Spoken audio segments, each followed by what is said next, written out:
Okay, hi everyone, good morning. So today we're going to discuss about the decile for group data. Paano ba natin kinukuha ang decile ng group data? So remember, percentile, decile, and quartile are all position. So first thing, hanapin muna natin yung position ng ating decile class. And how are we going to do that? By using this formula. Okay, and over 10, once we solve for this, we will be able to find the location of the decile class we're looking for. Once na alam na natin yung location, everything else in the formula will follow. Malalaman na natin yung lower boundary ng decile class, yung cumulative frequency below the decile class, yung frequency ng decile class, at yung class size ng ating data. So, para mas maintindihan, let's have an example. So, in this example, we're asked to solve for the 6th decile. So again, first we have to find the location of the 6th decile since this is measures of position or location. So where is the position of the 6th decile? How do we get that again? Gagamitin natin yung formula na kn over 10. In this case, k would be 6, so we'll replace k with 6. N would be the total frequency, which is in this case 50, over, since it's decile, we divide the distribution into 10 parts, so dapat over 10. So, we can solve for that. 6 times 5 would be 30. That means the location would be on the 30th position.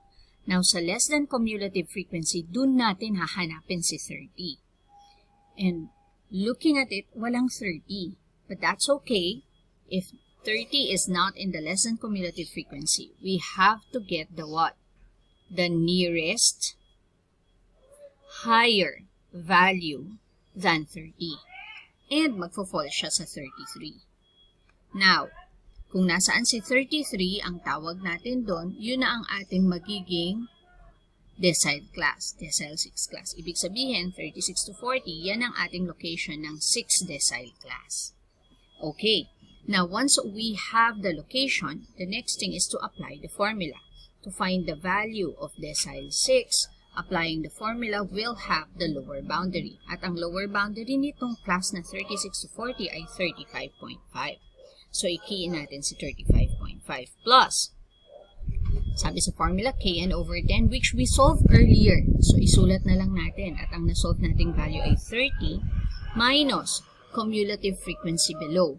Yun ay yung cumulative frequency ng lower class, which in this case, the cumulative frequency of the lower class would be 24.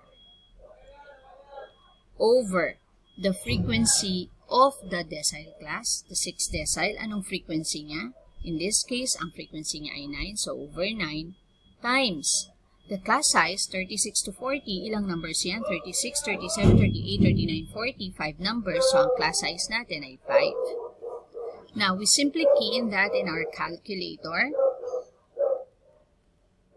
Plus, we have the open parenthesis, 30 minus 24 over 9 times 5. Pwede naman ito ng mano-mano, but let's key in the parenthesis to be sure.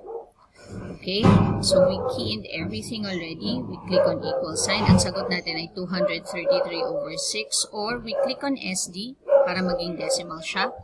So, decile 6 is approximately 38.83. Oh, yan yung value ng ating decile 6. But if we're going to interpret that, it means that 60%, if these are scores, 60% of the scores of those who took the test is 38.83 and below. So, that's it on how to get the decile of group data. Hope you understand everything. Thank you.